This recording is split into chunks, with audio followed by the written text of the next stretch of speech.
Okay મિત્રો, આપણે last time કિર્ચોફનો પ્રથમ નિયમ અને બીજો નિયમ જોયો હતો. તેના પરથી આપણે કેટલાક દાખલા પણ જોયા.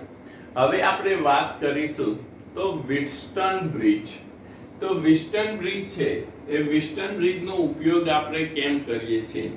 તો જ્યારે આપણને કોઈ એવો અવરોધ આપેલો હોય કે જેનું મૂલ્ય આપણે જાણતા ના હોઈએ, मतलब કે એક અનનોન વેલ્યુનો આપણને અવરોધ આપેલો છે અને તે અવરોધનું મૂલ્ય આપણે મેળવવું છે, તો એ મૂલ્ય મેળવવા માટે આપણે વિસ્ટન બ્રિજ સર્કિટનો ઉપયોગ કરીએ છીએ. તો અહીંયા આપણને આકૃતિમાં એક વિસ્ટન બ્રિજ સર્કિટ બતાવેલી છે કે જેમાં આકૃતિમાં દર્શાવ્યા પ્રમાણે આપણે અહીંયા R1, R2, R3 અને R4 અવરોધ જોડેલા છે.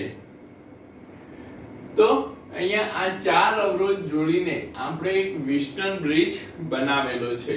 બીજું આપણે જોઈએ તો આકૃતિમાં આ જે આપણને વિસ્ટન બ્રિજ આપેલો છે એ વિસ્ટન બ્રિજના A છેડે અને C છેડે આપણે એક EMF મતલબ કોષ જોડેલો છે, જેનો EMF એપ્સિલોન આપણે લીધેલો છે, અને B અને D છેડે આપણે ગેલ્વેનોમીટર જોડેલ છે.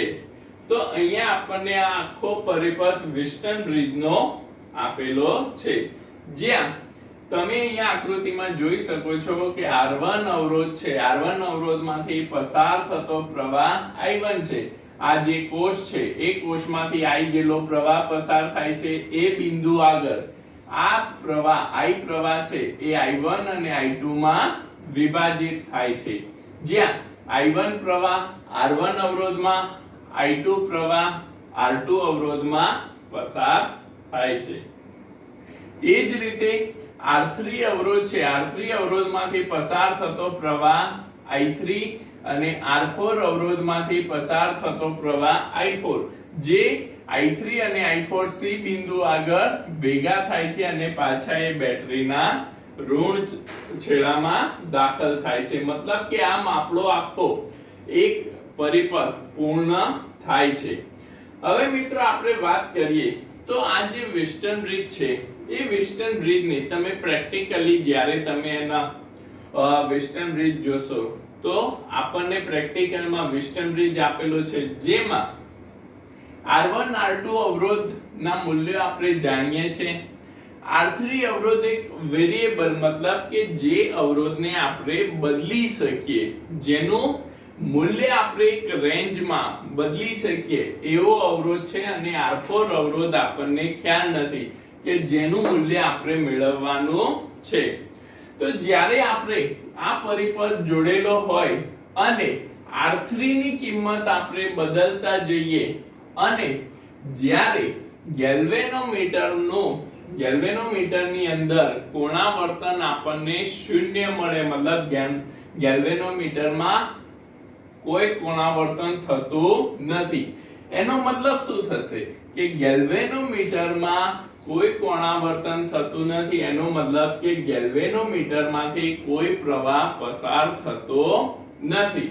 હવે જ્યારે ગેલ્વેનોમીટરમાં પ્રવાહ Ig બરાબર, આ ગેલ્વેનોમીટર છે, એ ગેલ્વેનોમીટરનો પ્રવાહ આપણે કેટલો લીધો છે Ig બરાબર 0 હોય, મતલબ કે જ્યારે ગેલ્વેનોમીટરમાં કોણાવર્તન બંધ થઈ જાય ત્યારે વિસ્ટન બ્રિજ સમતોલન સ્થિતિમાં આવે છે. મતલબ કે આ જે બ્રિજ છે એ બ્રિજ આપણને કેવો છે, સમતોલન સ્થિતિમાં આવી ગયો છે એમ આપણે કહી શકીએ. હવે મિત્રો આપણે સમતોલન સ્થિતિની વાત કરીએ તો સમતોલન સ્થિતિ શું છે? ગેલ્વેનોમીટરમાં કોઈ પ્રવાહ પસાર થતો નથી. આને આપણે ઓપન કરી દીધું. હવે જો ગેલ્વેનોમીટરમાં કોઈ પ્રવાહ પસાર ના થતો હોય તો અહીંયાથી આ જે I1 પ્રવાહ છે એ I1 પ્રવાહ અને I3 પ્રવાહ કેવા થશે? સમાન થઈ જશે. આ જ પ્રવાહ સીધો R3 માં પસાર થાય છે, મતલબ કે I1 અને I3 ના મૂલ્યો કેવા હોય? સમાન હોય. મતલબ કે I1 બરાબર I3 આપણે કહી શકીએ. એ જ રીતે અહીંયા પણ ગેલ્વેનોમીટર માં કોઈ પ્રવાહ પસાર ના થતા I2 પ્રવાહ સીધો ક્યાં જશે R4 માં એ કેટલો I4 મતલબ કે જેટલો I2 પ્રવાહ છે એટલો જ I4 પ્રવાહ થશે મતલબ કે વેસ્ટર્ન બ્રિજ ની સમતુલન સ્થિતિમાં આપણે I1 બરાબર I3 અને I2 બરાબર I4 આકૃતિ પરથી લખી શકીએ તો હવે મિત્રો આપણે વાત કરીએ તો કિર્ચોફનો બીજો નિયમ તો આપણે જાણીએ જ છે તો હવે કિર્ચોફનો બીજો નિયમ A B D A સમજો A B D અને A લૂપમાં લગાડતા હવે કિર્ચોફનો બીજો નિયમ આપણે A B D A લૂપમાં લગાડીએ તો અહીંયાથી આપણે ચાલવાની શરૂઆત કરીએ તો અહીંયા આપણે જોઈએ તો I1 પ્રવાહની દિશામાં આપણે ગતિ કરીએ છે તો જ્યારે આપણે I1 પ્રવાહની દિશામાં ગતિ કરતા હોઈએ તો I1 અને R1 માટે શું થશે -I1 R1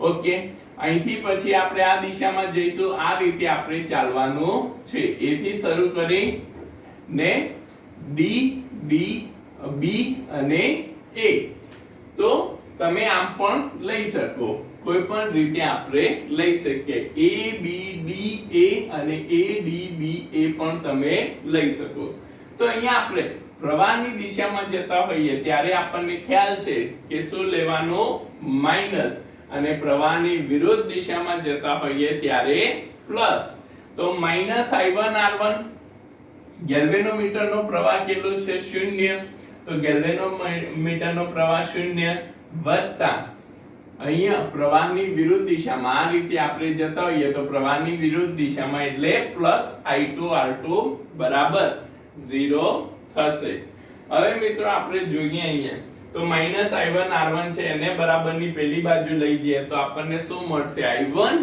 R1 બરાબર I2 R2 આપણને મળશે જેને સમીકરણ 1 આપણે આપી દઈએ તો અહીંયા મિત્રો આપણે A B D A loop માં કિર્ચોફનો બીજો નિયમ લગાડ્યો તો આપણને I1 R1 બરાબર I2 R2 મળ્યું હવે એ જ રીતે મિત્રો આપણે B D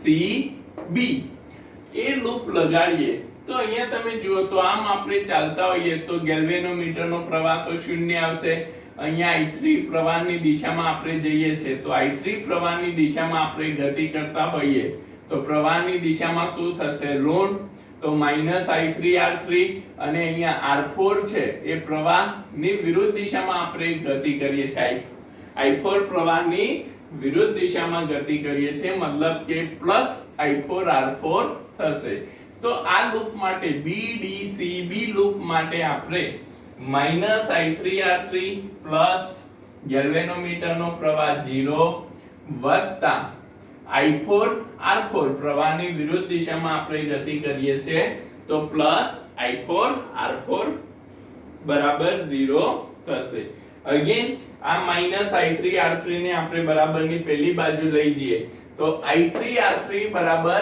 I4 R4 આપણને મળશે તો મિત્રો અહીંયા તમને વેસ્ટર્ન બ્રિજની બંને loop A B D A અને B D C B બંને લૂપ કઈ રીતે લગાડવાની તે વસ્તુ ખ્યાલ આવી ગયો હશે કે કિર્ચોફનો નિયમનો ઉપયોગ કરીને આપણે લૂપ લગાડી શકીએ છીએ હવે આપણને સમતોલન સ્થિતિ માં ખ્યાલ છે કે સમતોલન સ્થિતિમાં તો શું છે I1 બરાબર I3 મતલબ I3 પ્રવાહ છે એ કોના જેટલો છે I1 જેટલો છે અને I4 પ્રવાહ છે એ કોના જેટલો છે I2 જેટલો છે તો I3 ની જગ્યાએ I1 અને I4 ની જગ્યાએ I2 આપણે ઉપરના સૂત્રમાં મૂકીએ તો આ સૂત્રમાં I3 અને I4 ની જગ્યાએ I1 અને I2 મૂકતા I1 R3 બરાબર I2 R4 તો I1 R3 બરાબર I2 R4 આપણને મળશે સિમ્પલ આપણે મિત્રો અહીંયા શું I3 R3 બરાબર I4 R4 માં શું કર્યું I3 બરાબર I1 અને I4 બરાબર I2 મૂક્યું તો જેનાથી આપણને એક સમીકરણ મળ્યું I1 R3 બરાબર I2 R4 જેને આપણે સમીકરણ 2 આપી દઈએ હવે મિત્રો સમીકરણ 1 અને સમીકરણ 2 નો ગુણોત્તર લઈએ આપણે તો સમીકરણ 1 માં તમે જોઈ શકો છો I1 R1 બરાબર I2 R2 તો I1 R1 ને I1 R3 વડે ભાગતા હવે I1 R1 ને I1 R3 વડે ભાગતા I1 તો કેન્સલ થઈ જશે I1 પ્રવાહ સમાન હશે I1 કેન્સલ થઈ જશે તો અહીંયા શું વધશે R1 છેદમાં શું વધશે R3 એ જ રીતે બરાબરની આ બાજુ I2 R2 ને I2 R4 વડે ભાગતા I2 પ્રવાહ સમાન તો I2 પ્રવાહ કેન્સલ થઈ જશે તો અહીંયા R2 વધશે અહીંયા આપણને R2 વધશે અને અહીંથી આપણને R4 વધશે તો આપણને બંને સમીકરણનો સમીકરણ 1 અને સમીકરણ 2 નો ગુણોત્તર લઈએ તો આપણને R1/R3 બરાબર R2/R4 મળે છે ઓકે જ્યાં R2 ને આ બાજુ છેદમાં અને R3 ને આપણે આ બાજુ લઈ લઈએ તો R1/R2 બરાબર R3/R4 આપણને મળશે કે જે વેસ્ટર્ન બ્રિજની સમતોલન સ્થિતિમાં આપણને કન્ડિશન આપે છે આ શું છે મિત્રો તો વેસ્ટર્ન બ્રિજની સમતોલન સ્થિતિની કન્ડિશન આપણને આપેલી છે તો હવે આ કન્ડિશનનો આપણે ઉપયોગ કઈ રીતે કરવાનો છે કે પ્રેક્ટિકલી કાં તો આપણને કોઈ દાખલો ગણવો હોય તો એ દાખલામાં આપણે આ કન્ડિશન વેસ્ટર્ન બ્રિજનો કઈ રીતે ઉપયોગ કરી શકીએ તો અહીંયા જુઓ તો આપણને R1 R2 અને R3 નું મૂલ્ય ખ્યાલ છે મતલબ કે R1 R2 R3 આપણને જાણીતા મૂલ્યો છે અને કોઈ એક અવરોધ R4 આપણને આપેલો છે કે જેનું મૂલ્ય આપણે મેળવવું છે તો મેથેમેટિકલી આપણે ગણતરી કરીએ મિત્રો ગાણિતિક રીતે આપણે જોઈએ તો R4 ને અહીંયા કરતા બનાવીએ તો R4 આ બાજુ જતું રહેશે R3 R2 ઉપર અને R1 છેદમાં તો R4 આપણને શું મળશે આમાંથી R4 ને કરતા બનાવતા R4 બરાબર R3 ગુણ્યા R2/R1 આપણને મળશે તો જ્યાં આપણે R3 R2 અને R1 ની કિંમત જાણતા હોઈએ તો R4 ની કિંમત આપણે મેળવી શકીએ છીએ આમ વેસ્ટર્ન બ્રિજનો ઉપયોગ કરીને આપણને કોઈ પણ અનનોન અવરોધ હોય કે જેનું મૂલ્ય આપણે જાણતા નથી એ અવરોધનું મૂલ્ય આપણે જાણી શકીએ છીએ તો વેસ્ટર્ન બ્રિજ જે છે વેસ્ટર્ન બ્રિજ પરથી આપણને દાખલા પણ પૂછાય છે અને વેસ્ટર્ન બ્રિજની થિયરી પણ આપણને પૂછાય છે તો આ થિયરી તમારે તૈયાર કરવાની છે આના પરથી આપણે વેસ્ટર્ન બ્રિજ પરથી આગળ દાખલો જોઈશું અહીંયા આપણે જોઈએ તો વેસ્ટર્ન બ્રિજનો ઉપયોગ કરીને આપણને ઉદાહરણ 3.8 આપેલું છે કે જ્યાં આપણને A અને B વચ્ચે 100 ઓહ્મ અવરોધ B અને C વચ્ચે 10 ઓહ્મ અવરોધ C અને D વચ્ચે 5 ઓહ્મ અવરોધ અને B અને A વચ્ચે 60 ઓહ્મ અવરોધ આપેલો છે અને B અને D વચ્ચે ગેલ્વેનોમીટર જોડેલ છે જેનો ગેલ્વેનોમીટરનો અવરોધ આપણને આપ્યો છે 15 ઓહ્મ ઓકે મિત્રો અને A અને C વચ્ચે 10 વોલ્ટની બેટરી જોડેલ છે અને આપણને પૂછ્યું છે કે ગેલ્વેનોમીટરમાંથી પસાર થતો પ્રવાહ Ig મેળવો તો અહીંયા આપણે આને સોલ્વ કરીએ કે Ig પ્રવાહ આપણે કઈ રીતે ગણી શકીએ તો પહેલા તો મિત્રો આપણે અહીંયા જોઈએ તો અહીંયાથી બેટરીમાંથી નીકળતો I જેટલો પ્રવાહ છે એ A બિંદુ આગળ બે પ્રવાહમાં વિભાજિત થાય છે I1 100 ઓહ્મમાં જતો પ્રવાહ I1 અને 60 ઓહ્મમાં જતો પ્રવાહ I2 આપણે લીધો છે હવે આ જે I1 પ્રવાહ છે B બિંદુ પર પહોંચે ત્યારે B બિંદુથી એક પ્રવાહ જશે ગેલ્વેનોમીટરમાં જેને આપણે Ig લીધેલો છે કે જે આપણે મેળવવાનું છે ગેલ્વેનોમીટરમાંથી પસાર થતો પ્રવાહ આપણે Ig મેળવવાનું છે હવે જો B બિંદુમાં કેટલો પ્રવાહ દાખલ થાય છે I1 તો અહીંયા ગેલ્વેનોમીટરમાં કેટલો પ્રવાહ જાય છે Ig તો અહીંયા 10 ઓહ્મ અવરોધ છે 10 ઓહ્મ અવરોધમાંથી કેટલો પ્રવાહ પસાર થાય તો I1 Ig કઈ રીતે મિત્રો તો આપણને ખબર છે દાખલ થતો પ્રવાહ I1 બરાબર Ig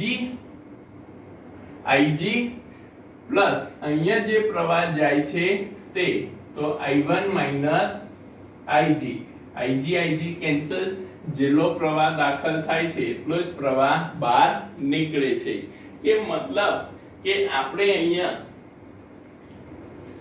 જેટલો પ્રવાહ દાખલ કર્યો એટલો જ પ્રવાહ જંક્શન માંથી નીકળે છે. એટલા માટે અહીંયા મેં શું લખ્યું છે, I1 માઈનસ Ig. અહીંયા જે પ્રવાહ જાય છે એ પ્રવાહને આપણે I1 માંથી બાદ કરી લીધો, એટલો પ્રવાહ 10 ઓહ્મ માંથી પસાર થશે. હવે અહીંયા આપણે જોઈએ તો 60 ઓહ્મ માંથી મિત્રો કેટલો પ્રવાહ જાય છે, I2, અને અહીંયાથી ઉપરથી ગેલ્વેનોમીટર માંથી કેટલો પ્રવાહ આવે છે, તો Ig જેટલો પ્રવાહ D બિંદુ પર આવે છે. અહીંયાથી પણ I2 પ્રવાહ, તો બંને પ્રવાહ સમાન દિશામાં જંક્શન આગળ ભેગા થાય છે, તો બંને પ્રવાહોનો શું થશે, સરવાળો. તો જો અહીંયા બંને પ્રવાહો જંક્શન આગળ ભેગા થાય છે તો બંને પ્રવાહોનો સરવાળો આપણે કેટલો લઈએ, I2 પ્લસ ગેલ્વેનોમીટર માંથી આવતો પ્રવાહ Ig. તો 5 ઓહ્મ માંથી કેટલો પ્રવાહ પસાર થાય છે, I2 પ્લસ Ig. તો અહીંયા પાછું આપણે અહીંયા જોઈએ તો અહીંયા C બિંદુ આગળ I1 માઈનસ Ig, અને અહીંથી 5 ઓહ્મ માંથી કેટલો I2 પ્લસ Ig પ્રવાહ આવે છે. તો અહીંયા પાછો C બિંદુ પર આપણને મિત્રો minus Ig plus Ig cancel થઈ જાય, તો કેટલો પ્રવાહ મળશે, બંને પ્રવાહ C બિંદુમાં દાખલ થાય છે, જંક્શનમાં દાખલ થાય છે, તો I1 plus I2 minus Ig plus Ig cancel થઈ ગયા, તો I1 પ્લસ I2 એ તો કેટલો પ્રવાહ છે, I જેટલો. તો જેટલો પ્રવાહ આપણે જંક્શનમાં વેસ્ટર્ન બ્રિજમાં દાખલ કર્યો એટલો જ પ્રવાહ આપણે વેસ્ટર્ન બ્રિજમાંથી બહાર લઈએ છે. મતલબ કે આપણી સર્કિટ છે એ સર્કિટમાં આપણે પ્રવાહનું જે વિભાજન કર્યું છે એ વિભાજન બરોબર રીતે કરેલું છે. આમાં મિત્રો ભૂલ થવી ના જોઈએ, તો આપણે આનું સોલ્યુશન કરી શકીએ. ફરીથી એકવાર પ્રવાહ સમજી લો. બેટરીમાંથી I જેટલો પ્રવાહ આપણે દાખલ કરીએ છીએ. આ I પ્રવાહ A બિંદુ આગળ I1 અને I2 માં વિભાજિત થાય છે. I1 પ્રવાહ B જંક્શનમાં જાય છે. B જંક્શનમાંથી પાછો પ્રવાહ વિભાજિત થાય છે, તો ગેલ્વેનોમીટરમાં કેટલો Ig જેટલો પ્રવાહ જાય છે. તો B જંક્શનમાંથી ગેલ્વેનોમીટરમાં Ig જેટલો પ્રવાહ જાય, તો B જંક્શનમાં દાખલ થતા I1 પ્રવાહમાંથી Ig જેટલો પ્રવાહ શું કરવો પડે, બાદ કરવો પડે. એ જ રીતે A જંક્શનમાંથી 60 ઓહ્મમાં I2 પ્રવાહ આવે છે. D જંક્શનમાં I2 પ્રવાહ અને Ig ગેલ્વેનોમીટરમાંથી Ig પ્રવાહ આવે છે, મતલબ બંને પ્રવાહ D જંક્શનમાં દાખલ થાય છે. મતલબ બંનેનો શું થશે, સરવાળો થશે, અને 5 ઓહ્મમાંથી I2 પ્લસ Ig જેટલો પ્રવાહ પસાર થશે. આ જે I2 પ્લસ Ig C જંક્શનમાં દાખલ થશે, અને ઉપરથી I1 માઈનસ Ig પણ C જંક્શનમાં દાખલ થશે. બંને પ્રવાહ C જંક્શનમાં દાખલ થાય છે, તો બંનેનો સરવાળો આપણને કેટલો મળશે, I1 પ્લસ I2, જે પાછો આપણો મૂળ પ્રવાહ I છે. ઓકે મિત્રો, હવે આપણે આગળ જોઈએ તો BDA લૂપ BDAB માં કિર્ચોફનો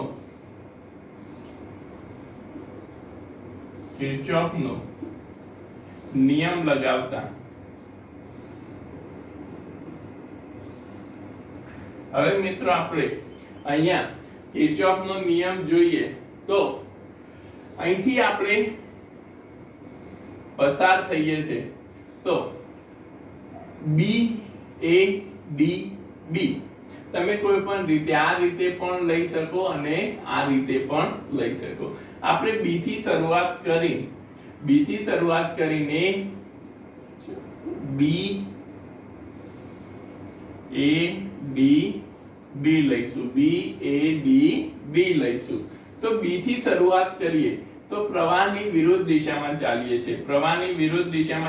મતલબ 100 ઓહ્મ, અને પ્રવાહ કેટલો છે, I1. પ્રવાહની વિરુદ્ધ દિશામાં છે એટલે મેં મિત્રો અહીંયા શું કર્યું છે, પ્લસ કર્યું છે. અહીંથી આપણે જઈએ 60 ઓહ્મ અને I2 પ્રવાહ છે પણ પ્રવાહની દિશામાં છે, મતલબ -60 into I2.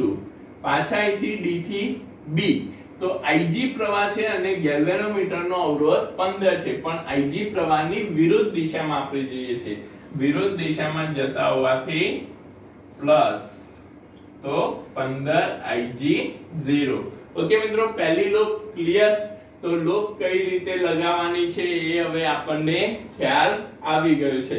પ્રવાહની વિરુદ્ધ દિશામાં આપણે ચાલતા હોઈએ તો ધન અને પ્રવાહની સમાન દિશામાં ચાલતા હોઈએ તો ઋણ લેવાનું.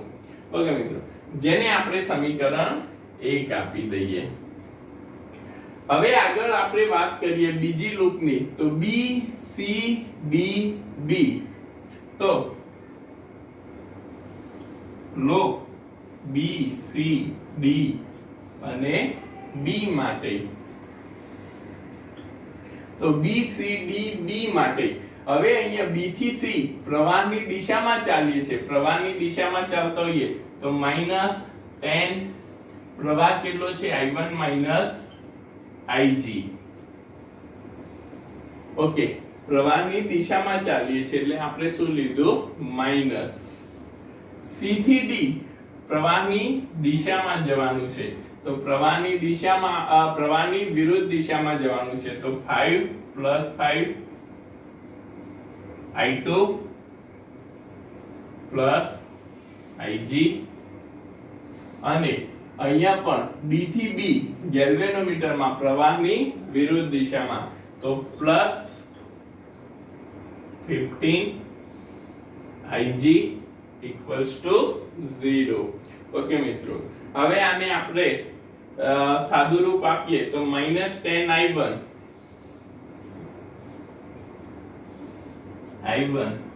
+10 Ig +5 I2 +5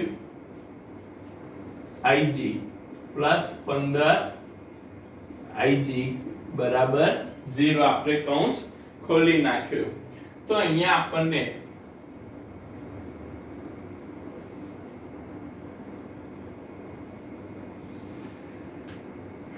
આપણને બીજું એક પાછું સમીકરણ મળશે -10 I1.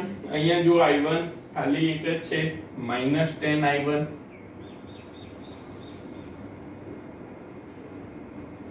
-10 I1.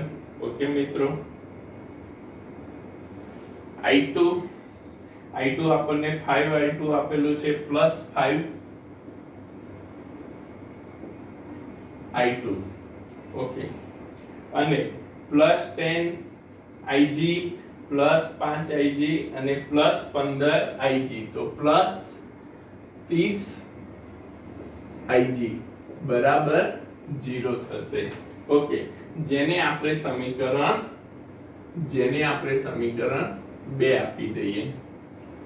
ઓકે, હવે આપણે સમીકરણ 1 છે, સમીકરણ 1 ને 5 વડે ભાગતા આપણને શું મળશે, તો 5 વડે આને ભાગીએ, સમીકરણ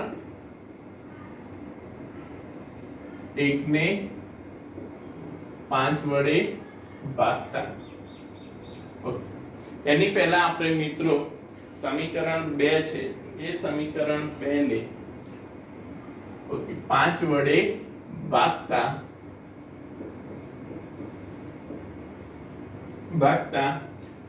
20 I1 minus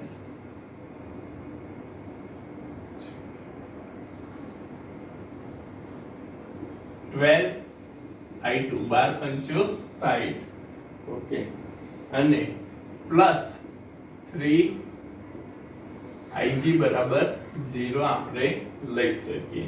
ઓકે, જેને આપણે સમીકરણ 3 આપી દઈએ. એ જ રીતે સમીકરણ 2 ને 2 વડે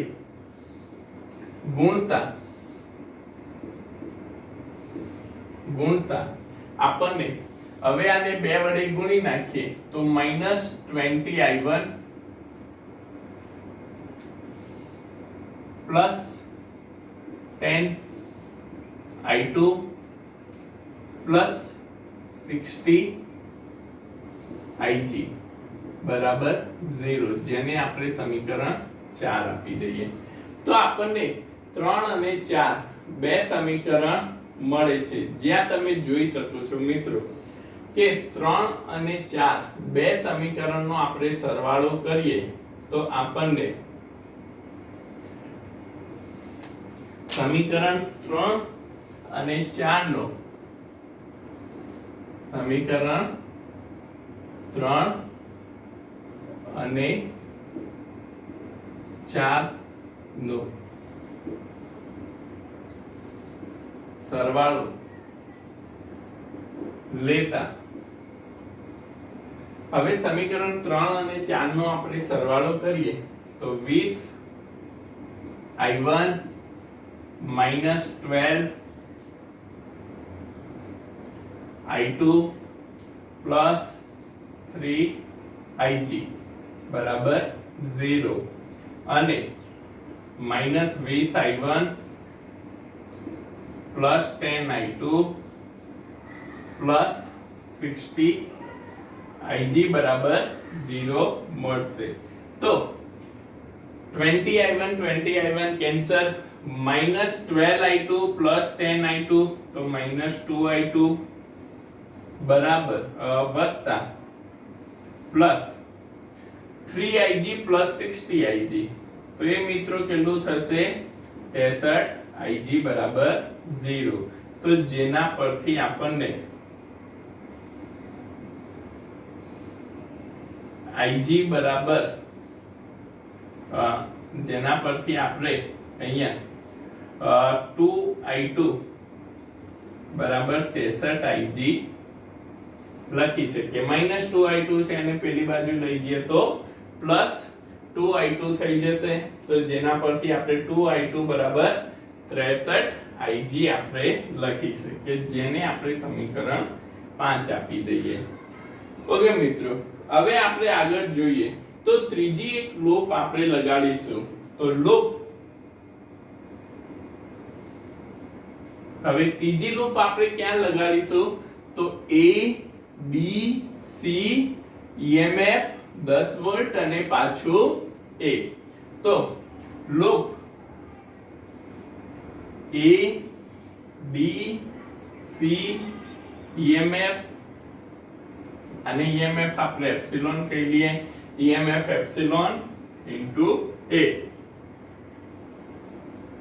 માટે આપણે લખીએ લૂપ ADC એપ્સિલોન a માટે આપણે લૂપ લખીએ મિત્રો. તો અહીંથી a થી શરૂઆત કરો તો -60i2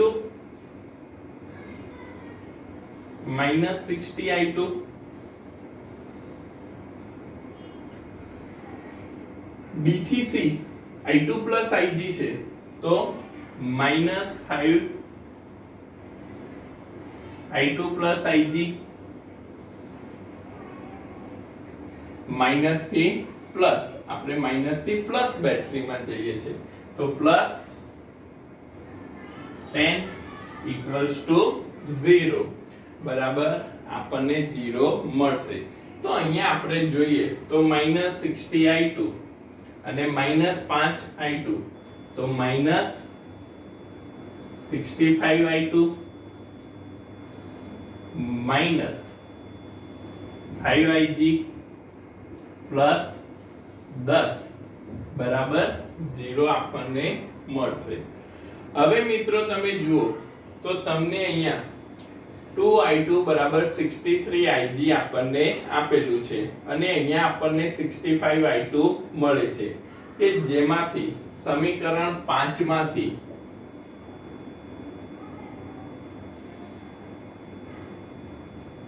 સમીકરણ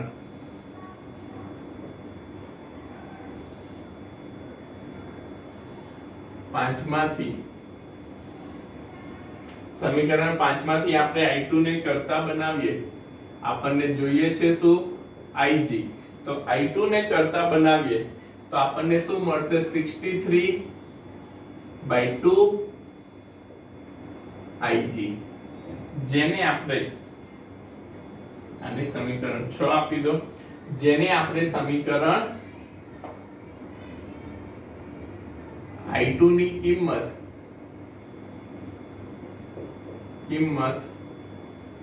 સમીકરણ 6 માં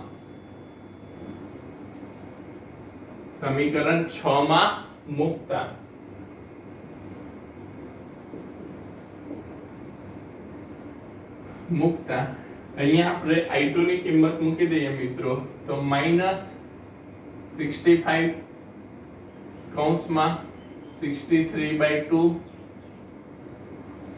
Ig -5Ig plus 10 equals to 0 તો જેને આપણે 4095 10 Ig 20 બરાબર 0 પરથી આપણને -4095 +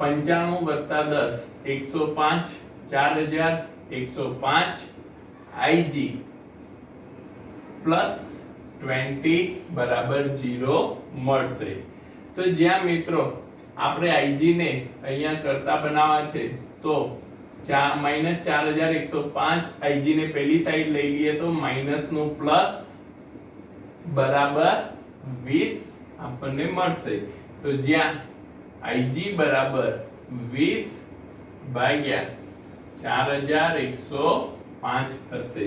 તો જ્યાં આપણને Ig ની કિંમત 0.0487 એમ્પિયર 0.00487 એમ્પિયર આનો ભાગાકાર તમે કરો તો તમને આટલો જવાબ મળશે। તો Ig ને આપણે શું કહી શકીએ તો 3 પોઈન્ટ આપણે ખસેડીએ તો 4.87। હવે 3 પોઈન્ટ આપણે જમણી બાજુ ખસીએ તો 10 ની -3 ઘાત થશે અને 10 ની -3 ઘાત ને આપણે શું કહીએ છીએ મિલી એમ્પિયર। તો અહીંયા આપણને ગેલ્વેનોમીટર માંથી પસાર થતો પ્રવાહ Ig બરાબર 4.87 મિલી એમ્પિયર મળે છે। આમ વેસ્ટર્ન બ્રિજ પરથી આપણે ગેલ્વેનોમીટર માંથી પસાર થતા પ્રવાહનું મૂલ્ય મેળવી શકીએ છીએ કે જે દાખલો તમારે ધ્યાનમાં રાખવાનો છે। બોર્ડમાં પણ આપણને આ રીતનો દાખલો પૂછાઈ શકે છે। તો તમે દાખલો નોટ ડાઉન કરી લો।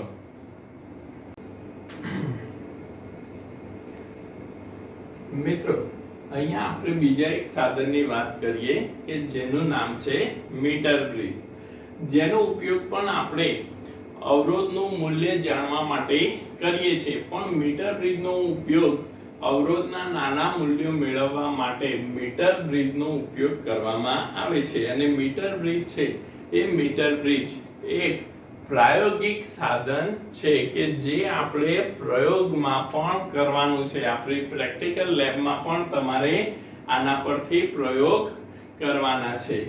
તો અહીંયા મિત્રો આપણે મીટર બ્રિજ સમજીએ તો મીટર બ્રિજ અહીંયા મેં આકૃતિમાં દર્શાવ્યું છે એ પ્રમાણે અહીંયા A થી C છેડા વચ્ચે 1 મીટર લંબાઈનો આકૃતિમાં દર્શાવ્યા પ્રમાણે સમાન આડછેદ અને અવરોધકતા ધરાવતો 1 મીટર લંબાઈનો તાર ધાતુની બે પ્લેટો વચ્ચે બાંધેલ છે।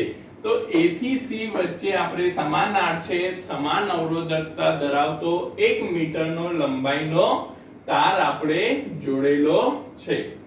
હવે આ જે તાર છે આપણો આ જે મીટર બ્રિજ સર્કિટ છે એ મીટર બ્રિજ સર્કિટને બાહ્ય સપ્લાય આપવા માટે આપણે અહીંયા A છેડા આગળ અને C છેડા આગળ EMF બેટરીનો એપ્સિલોન જેટલો EMF ધરાવતી બેટરી અને એક સ્વિચ K જોડેલ છે। તો A અને C વચ્ચે બેટરી અને કળ આપણે જેને સ્વિચ કાતો કળ કહીએ છીએ જોડેલ છે। ગેલ્વેનોમીટર છે તો એ જે ગેલ્વેનોમીટર છે આ મિત્રો આપણે અહીંયા દેખાય છે પ્લેટો છે, એ શું છે ધાતુની પ્લેટો છે।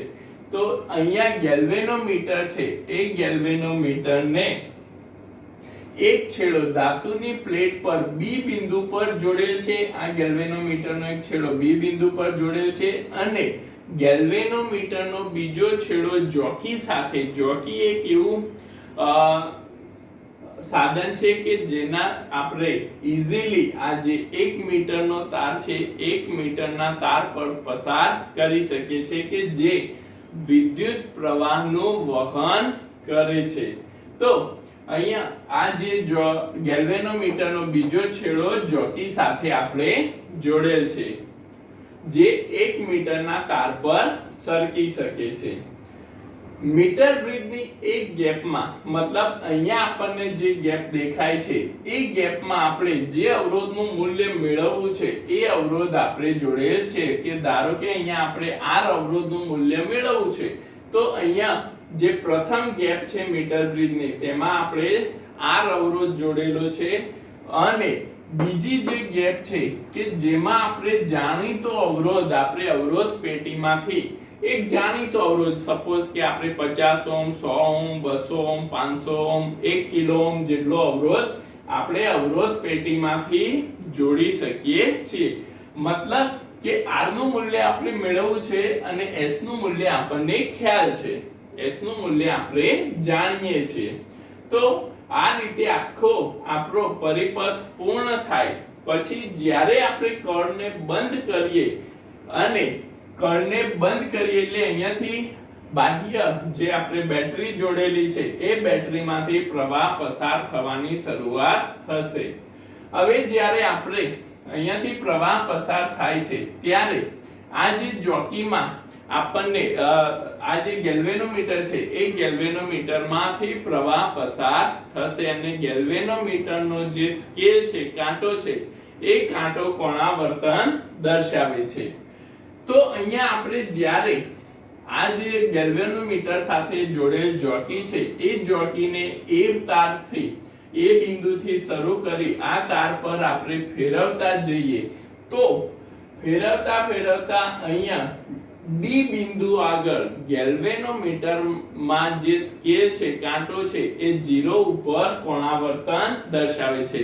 એનો મતલબ શું થયો કે ડી બિંદુ આગળ ગેલ્વેનોમીટરમાંથી કોઈ પણ પ્રવાહ પસાર થતો નથી। મતલબ કે આ જે પરિપથ છે એ પરિપથ સમતોલન સ્થિતિમાં છે। જ્યારે ગેલ્વેનોમીટરમાં કોઈ કોણાવર્તન ના થતું હોય તેનો મતલબ કે ગેલ્વેનોમીટરમાંથી કોઈ પ્રવાહ પસાર થતો નથી અને ગેલ્વેનોમીટરમાંથી કોઈ પ્રવાહ પસાર ના થતો હોય એનો મતલબ એ થયો કે આ જે આપણો પરિપથ છે, મીટર બ્રિજ પરિપથ છે, સમતોલન સ્થિતિમાં છે। તો હવે આપણે શું કરીશું તો A થી D અંતર આપણે માપી લઈશું। તો ધારો કે આપણે A થી D અંતર L1 લીધેલું છે તો અહીંયા A થી D અંતર L1 હોય, આખો A થી C અંતર આપણું કેટલું છે 1 મીટર, 1 મીટર બરાબર 100 સેન્ટીમીટર। તો A થી C વચ્ચેનું 100 સેન્ટીમીટર અંતર હોય, A થી D વચ્ચેનું L1 હોય તો D થી C વચ્ચેનું અંતર આપણને કેટલું મળશે મિત્રો? કુલ અંતર 100 સેન્ટીમીટર માઈનસ L1 આપણે બાદ કરી દઈએ તો D થી C વચ્ચેનું અંતર આપણને તારની લંબાઈ 100 માઈનસ L1 મળે છે। હવે આપણને A થી D તારની લંબાઈ અને D થી C તારની લંબાઈ મળી ગઈ। હવે આ જે આખો તાર છે A થી C તાર છે એ કેવો છે મિત્રો? તો એ આપણે આગળ લીધું છે સમાન આડછેદનો। હવે આપણને ખ્યાલ છે અવરોધનું સૂત્ર આપણે જાણીએ છીએ R બરાબર અવરોધકતા ગુણ્યા તારની લંબાઈ ભાગ્યા તારનું આડછેદનું ક્ષેત્રફળ। પણ અહીંયા આખા તારનું આડછેદનું ક્ષેત્રફળ સમાન હોવાથી આપણે આડછેદના ક્ષેત્રફળને અવગણીએ છીએ। તો આપણને તારનો અવરોધ A થી D તારનો અવરોધ શું મળશે? તો A થી D તારનો અવરોધ R centimetre into L1। R centimetre શું છે મિત્રો? તો R સેન્ટીમીટર આપણે એકમ લંબાઈ દીઠ અવરોધ લીધેલો છે, જેને આપણે અવરોધકતા તરીકે પણ ઓળખીએ છીએ. એકમ લંબાઈ દીઠ અવરોધ કે જેને આપણે અવરોધકતા કે જેને અહીંયા આપણે RCM તરીકે દર્શાવેલ છે. તો જ્યાં એડી તારનો અવરોધ છે, એડી તારનો અવરોધ શું થશે? તો એડી તારનો અવરોધ તેની અવરોધકતા ગુણ્યા લંબાઈ RCM L1 થશે. અને ડીસી તારનો અવરોધ, તો ડીસી તારનો અવરોધ આપણને શું થશે? તો ડીસી તારની લંબાઈ 100 L1 છે, મતલબ કે ડીસી તારનો અવરોધ આપણને એની અવરોધકતા RCM લંબાઈ 100 L1 થશે. તો અહીંયા આપણે આગળ જોઈ ગયા કે ગેલ્વેનોમીટરમાંથી પસાર થતો પ્રવાહ શૂન્ય છે, મતલબ કે આ જે પરિપથ છે એ પરિપથ કેવો છે?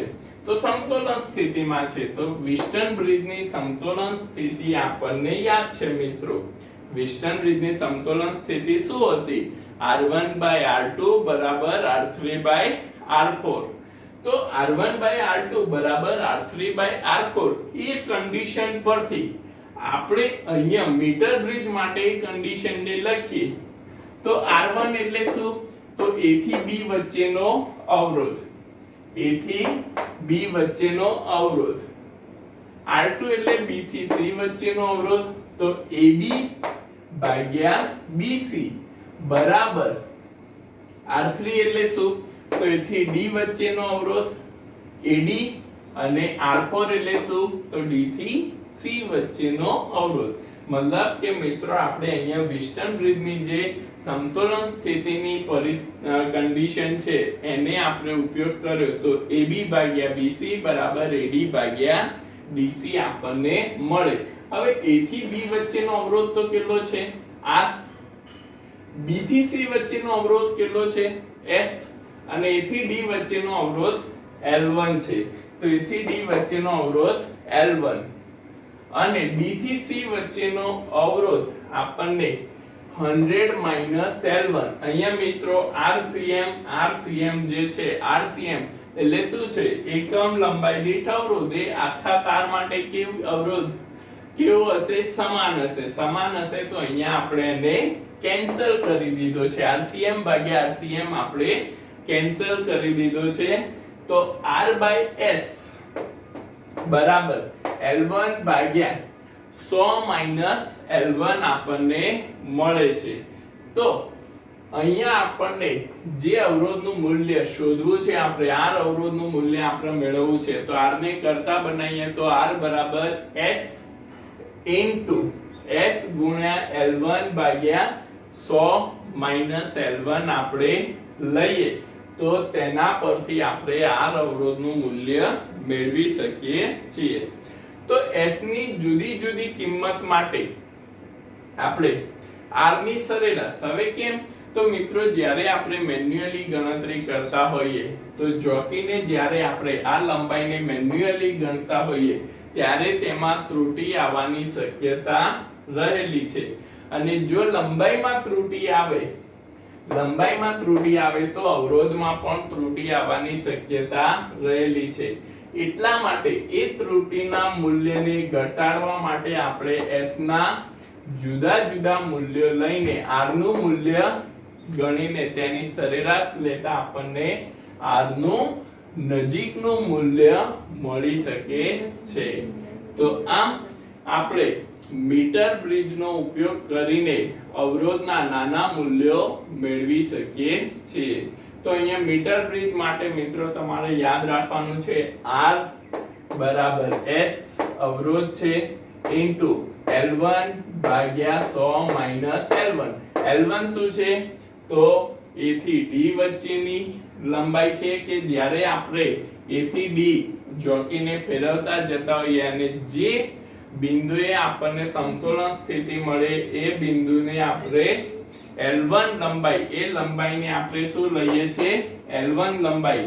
અને બાકીની જે લંબાઈ વધે તેને 100 L1 આપણે લઈએ છીએ. બીજી એક વસ્તુ ગણતરીમાં એ ધ્યાનમાં રાખવાની છે કે લંબાઈ આપણે હંમેશા સેન્ટીમીટરમાં ગણતરીમાં લઈશું જેથી આપણને અવરોધ ગણવામાં કોઈ મુશ્કેલી ના પડે. તો આ રીતે આપણે મીટર બ્રિજનો ઉપયોગ કરીને અવરોધનું મૂલ્ય મેળવી શકીએ છીએ.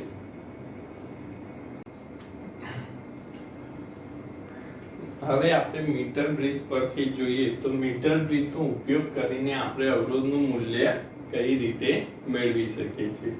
તો અહીંયા આપણને ઉદાહરણ 3.9 માં કીધેલું છે કે આપેલ મીટર બ્રિજ મતલબ કે આગળ આપણે જે મીટર બ્રિજ સર્કિટ જોઈ ગયા તેના સાથે R અને S અવરોધ જોડવામાં આવે છે. જ્યારે R અને S અવરોધ જોડવામાં આવે છે ત્યારે આપણને સમતોલન સ્થિતિમાં L1 લંબાઈ 33.7 સેન્ટીમીટર મળે છે. મતલબ કે જ્યારે ખાલી R અને S અવરોધ જોડેલા છે ત્યારે સમતોલન સ્થિતિ આપણને 33.7 સેન્ટીમીટરે L1 લંબાઈ મળે છે. હવે જ્યારે S અવરોધ સાથે 12 ઓહ્મનો અવરોધ સમાંતરમાં જોડવામાં આવે તો સમતોલન સ્થિતિ L2 બરાબર 51.9 સેન્ટીમીટરે મતલબ કે 12 ઓહ્મનો અવરોધ પછીથી સમાંતરમાં જોડતા આપણને નવી સમતોલન સ્થિતિ કે જેને આપણે L2 નામ આપી દઈએ તો L2 આપણને ક્યાં મળે છે 51.9 સેન્ટીમીટરે મળે છે. તો R અવરોધ અને S અવરોધના મૂલ્યો મેળવવાના છે.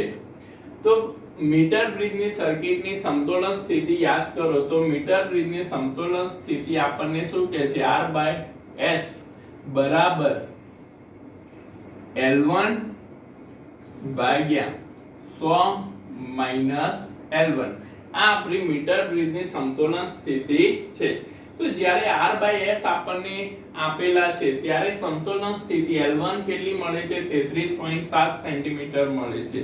તો R/S બરાબર 33.7 ભાગ્યા 100 33.7 સેન્ટીમીટર. યાદ હોય તો અહીંયા 100 શું છે સેન્ટીમીટરમાં છે. 1 મીટર તાર છે. 1 મીટર તારને આપણે સેન્ટીમીટરમાં ફેરવીએ તો 100 સેન્ટીમીટર થશે. મતલબ કે R/S આપણને શું મળશે R/S 33.7 ભાગ્યા અહીંયા આપણને 100 33.7 આપણે કરીએ તો આપણને 66.3 મળશે જેને આપણે સમીકરણ 1 આપી દઈએ તો R/S આપણને અહીંયા મળી ગયું. હવે આપણે બીજી કન્ડિશન જે આપેલી છે બીજી કન્ડિશનની વાત કરીએ તો બીજી કન્ડિશનમાં આપણને શું આપ્યું છે S અવરોધ સાથે 12 ઓહ્મનો અવરોધ સમાંતરમાં જોડેલ છે. તો હવે S અવરોધ ને નવો S અવરોધ આપણે શું લઈ લઈએ S'. તો નવો S અવરોધ આપણો S' આપણે લઈએ તો S' આપણને શું મળશે તો S' એ આપણને S સાથે 12 ઓહ્મ સમાંતરમાં જોડેલ હોય તો સમાંતર માટે આપણને કન્ડિશન યાદ છે ઉપર અંશમાં 2 અવરોધોનો ગુણાકાર અને નીચે છેદમાં 2 અવરોધોનો સરવાળો. તો S * 12 ભાગ્યા S વત્તા 12 તો જે આપણને S' અવરોધ મળે છે. હવે આપણે નવી સમતોલન સ્થિતિની વાત કરીએ તો નવી સમતોલન સ્થિતિ આપણી R/S' L2 upon 100 L2 આપણને મળે છે. તો R/S' L2 upon 100 L2 તો જ્યાં આપણે R/S' L2 કેટલું છે આપણી જોડે તો L2 51.9 સેન્ટીમીટર અને આ 100 L2 તો 100 L2 તો R/S' equals to 51.9 100 L2 48.1 આપણને મળશે. તો R/S' કન્ડિશન આપણને અહીંયા મળે છે. તો જેના પરથી આપણે હવે S' જે છે S' ને આપણે અહીંયા કિંમત મૂકીએ તો s ડેશ આપણને શું મળશે તો r કૌંસમાં s ડેશ s ગુણ્યા 12 ભાગ્યા s વત્તા 12 છે તો s વત્તા 12 છેદનો છેદ અંશમાં તો s વત્તા 12 અંશમાં જતું રહેશે અને છેદમાં s ગુણ્યા 12 બરાબર 51.9 આપણને મળે છે 51.9 ભાગ્યા 48.1 તો જે આપણને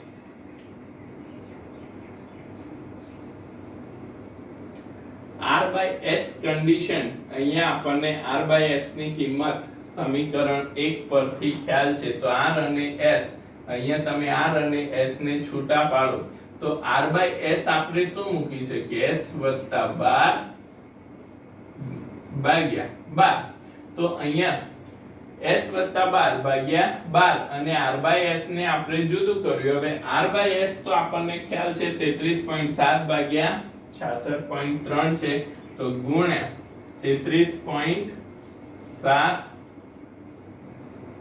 ભાગ્યા 66.3 આપણને મળેલું છે 66.3 ઇક્વલ્સ ટુ 51.9 ભાગ્યા 48.1 તો જેનું સાદુરૂપ આપતા s + 12 બરાબર 51.9 ભાગ્યા 48.1 ગુણ્યા 33.7 ભાગ્યા 66.3 ને આપણે બરાબરની પેલી બાજુ લઈ જઈએ તો 66.3 ભાગ્યા 33.7 થશે અને અહીંથી 12 ને પણ આપણે બરાબરની આ બાજુ લઈ જઈએ તો ભાગ્યામાંથી ગુણાકારમાં આવી જશે તો s + 12 જેને સાદુરૂપ આપતા આપણને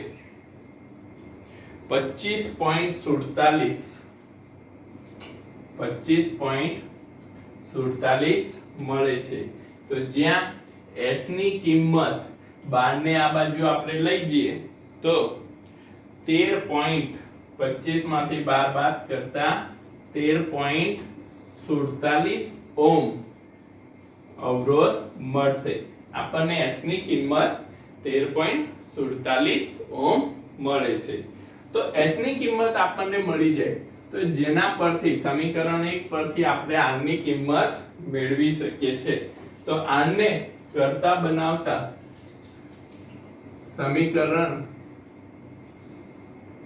1 પરથી r ને કરતા બનાવતા 33.7 ભાગ્યા 66.3 ગુણ્યા s તો r બરાબર 33.7